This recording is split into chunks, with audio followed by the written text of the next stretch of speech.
پوری رات گزارنا سنت ہے، اور طلوع فجر سے لے کر طلوع آفتاب کے درمیان تھوڑا سا یہاں ٹھہرنا واجب ہے۔ گویا کہ مزدلفہ میں دو طرح قیام ہوگا، سنت بھی ہے اور واجب بھی ہے۔ سنت تو پوری رات ہے، اور واجب کب ہوتا ہے؟ طلوع فجر کے بعد سے لے کر طلوع آفتاب کے درمیان ایک لمحہ بھی ٹھہریں گے واجب ادا ہو جائے گا۔ اب آپ نے یہاں ایک کام یہ کرنا ہے کہ کنکریاں تلاش کر لینی ہیں۔ آپ نے پہلے دن 7 کنکری مارنی ہے، دوسرے دن 21، تیسرے دن 21۔ اب اس سے آپ اندازہ کر لیں، آپ کو 60-65 کنکریاں بلکہ 70 کنکریاں تقریباً آپ جمع کر لیں۔ بعض اوقات ضائع ہو جاتی ہیں، کسی اور کو دینے پڑ جاتی ہیں۔ یہ آپ دیکھیے گا ہمارے مذہب اسلام کی بہت بڑی حقانیت۔ لاکھوں حاجی ہر سال جاتا ہے، 25 لاکھ کے قریب حاجی، لیکن آپ جا کے جب کنکریاں تلاش کریں گے ایسا لگے گا جیسے یوں ڈال دی گئی ہیں کنکریاں، آرام سے آپ کو ملیں گی۔ اور خصوصاً جب آپ رمی کر رہے ہوں نا، صحابہ کرام نے پوچھا رسول اللہ ہم اتنی کنکریاں مارتے ہیں یہ نظر کیوں نہیں آتی؟ سرکار نے ارشاد فرمایا کہ جو کنکری مقبول ہوتی ہے اللہ کی طرف سے اٹھا لی جاتی ہے، کیونکہ اگر اٹھائی نہ جاتی تو تم یہاں کنکریوں کے پہاڑ دیکھتے۔ اور میں نے اپنی آنکھوں سے مشاہدہ کیا، آپ بھی کیجئے گا، کنکری گرے گی غائب ہو جائے گی، گرے گی غائب ہو جائے گی، گرے گی غائب۔ دیوار کے پاس کھڑے ہو کے جھانک کر دیکھیے گا، کنکریاں غائب ہو جاتی ہیں۔ یہ اللہ تعالیٰ کا ایک بڑا کمال ہے جو اس نے اس صدی میں بھی، اس دور میں بھی قائم رکھا ہے۔ اس سے مذہب اسلام کی حقانیت بھی ظاہر ہوتی ہے۔ تو بہرحال یہ آپ نے کنکریاں جمع کر لیں۔ یہ بات یاد رکھیے گا کہ ویسے تو طلوع فجر کے بعد کا وقوف واجب ہے، لیکن اگر کوئی کمزور ہے، بیمار ہیں، بچے ہیں، بوڑھے ہیں، ایسی خواتین ہیں جن کو یہ امید ہے کہ فجر کے بعد نکلیں گے تو بہت رش ہو جائے گا اور ہمیں دقت ہوگی، وہ طلوع فجر سے پہلے بھی جا سکتے ہیں۔ حضرت سودا بنت زمعہ رضی اللہ تعالی عنہ ام المومنین ہیں، نبی کریم نے آپ کو پہلے جانے کی اجازت مرحمت فرمائی۔ اسی طریقے سے عائشہ فرماتی ہیں کہ سرکار نے کمزوروں کو پہلے جانے کی اجازت دے دی، ان کے لیے گویا کہ وجوب ساقط ہے، کوئی دم وغیرہ بھی لازم نہیں ہوگا۔ تو ویل چیئر والے پہلے چلے جائیں تو زیادہ بیسٹ ہے۔ اب آپ نے اگر یہیں پر ہیں، طلوع فجر ہوئی، اول وقت میں فجر پڑھ لیں فوراً جلدی سے، اور اب آپ مینا کے لیے روانہ ہو جائیں۔ اچھا، اب آپ کو بس نہیں ملے گی کیونکہ یہاں بس ہو ہی نہیں سکتی، اتنا رش، تو آپ کو پیدل ہی چلنا ہوگا۔ پہلے دن کی جو رمی ہے اس میں صرف بڑے شیطان کو کنکری مارنی، جمرۃ العقبہ کہلاتا ہے۔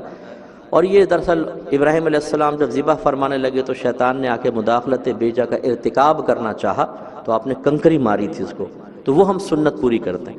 تو اس لیے یوں نہیں کہ آپ ڈھونڈیں کہ شیطان کہاں ہے، ایک ستون سا ہے بس، اس کو تو چوڑی دیوار بنا دی ہے بہت بڑی، تو اس کو بس آپ نے مارنا ہے، اس کے آگے باؤنڈری وال ہے، اندر گر جائے کنکری تو آپ کی کنکری ویلڈ ہے۔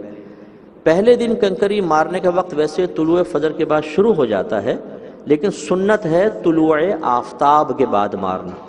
سارے دن میں بھی مار سکتے ہیں، یہ سنت ہے، اور غروب آفتاب کے بعد بھی مار سکتے ہیں، لیکن مکروہ ہے، اگلے دن کی فجر تک اس کا وقت رہتا ہے۔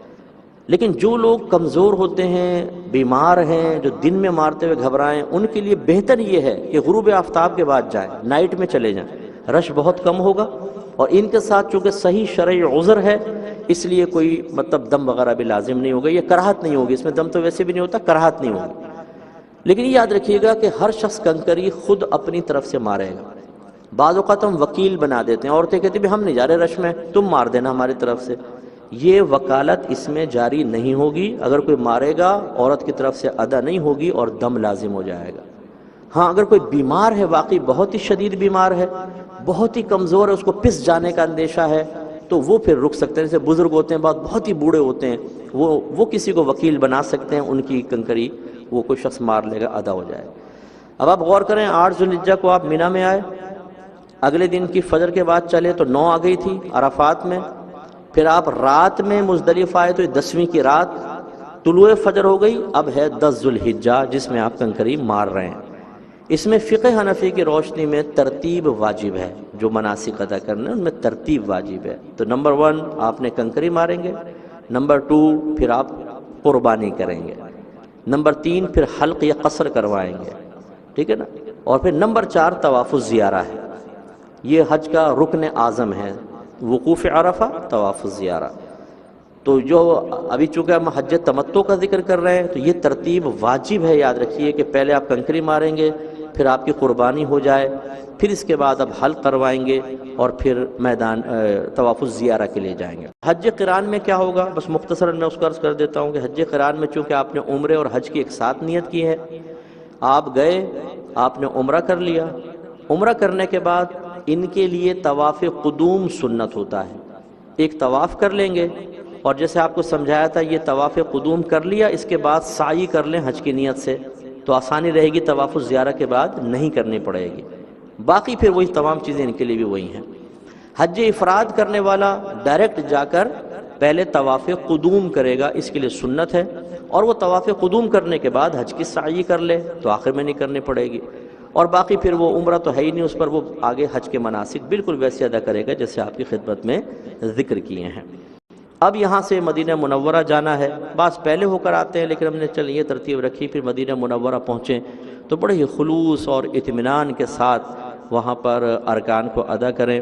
ارکان کیا ادا کرنے ہیں؟ حاضری سب سے بڑا رکن اعظم ہے وہاں کا، جو انتہائی ادب اور احترام کے ساتھ ہونی چاہیے۔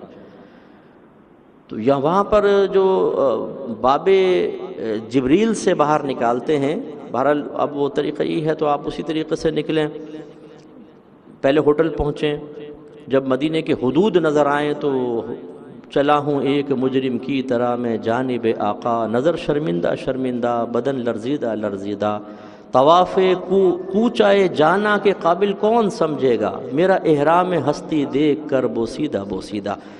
تو وہ اس آقا کی بارگاہ میں آپ پہنچ رہے ہیں کہ اگر آپ نے تمام آداب ملحوظ رکھے تو انشاءاللہ بخشش کا پروانہ ملا ہی ملا۔ ایک نیا لباس ہو سکے تو سلوا لیں، جو خاص بارگاہ رسالت میں حاضری کے لیے آپ نے سلوایا ہو، اور ہوٹل سے اچھی طرح تیار ہوں، صاف ستھرے کپڑے پہنے، آپ نے خوشبو لگائیں، عطر لگائیں اور سرما لگائیں، اور پھر بڑے عاجز انکساری کے ساتھ بارگاہ رسالت میں حاضر ہوں۔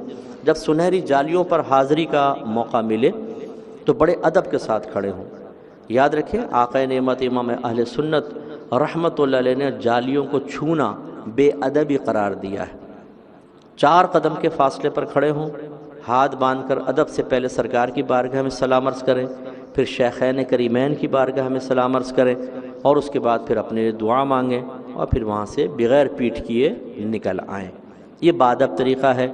مسجد نبوی میں نمازیں پڑھیں کثرت کے ساتھ، 40 نمازیں جو مسجد میں پڑھے اس کے لیے جہنم سے آزادی کی بشارت ہے۔ تو 40 نمازیں وہ 8 دن میں پوری ہوتی ہیں، وہ پورا کریں۔ اس دوران پھر آپ جنت البقیع کے قبرستان میں شہدائے احد کے مزارات پر حاضر ہو کر وہاں پہ اپنے لیے دعا کریں، ان کے لیے دعائیں کریں اور زیارتیں وغیرہ کریں۔ اس کے بعد آپ گھر واپس۔ تو میں حج تمتع کے اعتبار سے آپ کو ذرا بتا دیتا ہوں، کیونکہ زیادہ تر حج تمتع کرتے ہیں، تو لہٰذا آپ یہاں سے گئے، اگر آپ سیدھے مکۃ المکرمہ جا رہے ہیں تو ماشاءاللہ امیگریشن تو یہی ہو جائے گی۔ اب انشاءاللہ آسانی ہوگی، جیسے آپ جدہ سے اتریں گے فوراً ایئرپورٹ سے باہر اور اپنے ہوٹل میں آ جائیں۔ بعض لوگ یہ سمجھتے ہیں کہ ہمیں فوری طور پہ مکے پہنچ کر سب سے پہلے جلدی سے عمرہ کرنا ہوگا۔ عبادت کی ادائیگی میں جلدی بہت اچھی ہے، لیکن خشوع و خضوع اس سے کہیں زیادہ مطلوب شرع ہے۔ ہم بعض اوقات تھک چکے ہوتے ہیں بہت زیادہ، اور ہم شوق میں، جو خاص طور پہ فرسٹ ٹائم جاتا ہے وہ کہتے ہیں جلدی سے دیکھ لوں کعبۃ اللہ، وہ پہنچ جاتا ہے وہاں پر، لیکن تھکن اتنی ہوتی ہے کہ پھر وہ ذوق کے ساتھ طواف وغیرہ نہیں کر سکتا۔ اس لیے اچھا طریقہ جو مناسب ہے وہ یہ ہے کہ آپ ہوٹل پہنچیں، آرام سے پہلے اپنے غسل کریں اچھی طریقے سے، اگر کھانا کھانا ہے کھانا کھا لیں، نیند پوری کرنی ہے نیند پوری کر لیں، اس کے بعد بالکل فریش ہو کر تازہ وضو کیا آپ نے، اب آپ جائیے اور طواف کریں۔ یہ ہوگا بڑا ذوق والا طواف۔ اور یہ تو یہ آپ ہوٹل گئے، آرام کیا، اب آپ پہنچیں حرم کی طرف۔ باب السلام سے فرسٹ ٹائم داخل ہونا یہ افضل ہوتا ہے۔ جب بھی آپ مسجد حرام میں داخل ہوں باب السلام معلوم کر لیجئے گا، اس سے داخل ہوں، چونکہ جب آپ اندر جائیں گے تو مسجد میں داخل ہو رہے ہیں، سیدھا پیر رکھیں، مسجد کے داخلے کی دعا کریں۔ اور یہ یاد رکھیں بعض حاجی ایسے ہوتے ہیں کہ جب مکہ پہنچتے ہیں تو وہ اسے اپنا کمال سمجھنا شروع کر دیتے ہیں کہ یقیناً ہم با کمال ہیں، تبھی تو اللہ نے ہمیں یہاں بھجوایا ہے یا بلایا ہے، تو دوسرے لوگوں سے ہم شاید افضل ہیں، تو وہ بے پرواہ سے ہو جاتے ہیں، چہرے پہ ہنسی ہے، مسکراہٹ ہیں، موبائل تیار ہیں کہ جی اب سیلفیاں بنیں گی، کعبۃ اللہ کے سامنے طواف کی یوں بنا رہے ہوتے ہیں، ویڈیو چلا رہے ہوتے ہیں، اور کسی کو کال کر لیتے ہیں، کہتے ہیں دیکھ میں یہ چل رہا ہوں۔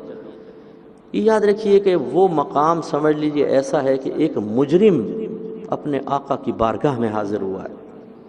ہم نے کتنے گناہ کیے ہوتے ہیں، کتنے لوگوں کو زبان سے تکلیفیں پہنچائی ہوتی ہیں، ہاتھوں سے تکلیف پہنچائی ہیں، پیسوں میں بے احتیاطیاں کی ہوتی ہیں۔ ہم ایک گنہگار مجرم ہیں۔ مجرم جب عدالت میں پیش ہوتا ہے تو ہنستا ہوا نہیں ہوتا، اگر ہو تو اس کو کہتے ہیں یہ بے حیا انسان ہے، بہت ڈھیٹ مجرم ہے۔ تو ہمیں ڈھیٹ نہیں ہونا ہے۔ جتنی ندامت، جتنی شرمندگی، جتنی عاجزی ہمارے اندر ہوگی، اللہ کی رحمت اتنی ہی تیزی سے متوجہ ہوتی ہے۔ تو چہرے پر ندامت کے آثار، اگر رو سکے تو رو پڑیں، آنسو نکل آئیں کہ میں ایسے رب کی بارگاہ میں آ گیا ہوں کہ میں تو اس قابل ہی نہیں تھا کہ میں یہاں تک پہنچ پاتا۔ اللہ نے اپنے فضل، اپنے کرم سے مجھے بلایا ہے اور میرے لیے گناہوں کے ختم کرنے کا اہتمام فرمایا ہے۔ یہ مقام شکر ہے، یہ مقام تکبر نہیں ہے، یہ بے پرواہی اور غفلت کا مقام نہیں ہے۔ تو بڑے سر جھکا کر روتے ہوئے، فرسٹ ٹائم حاضری تو ایسی ہونی چاہیے۔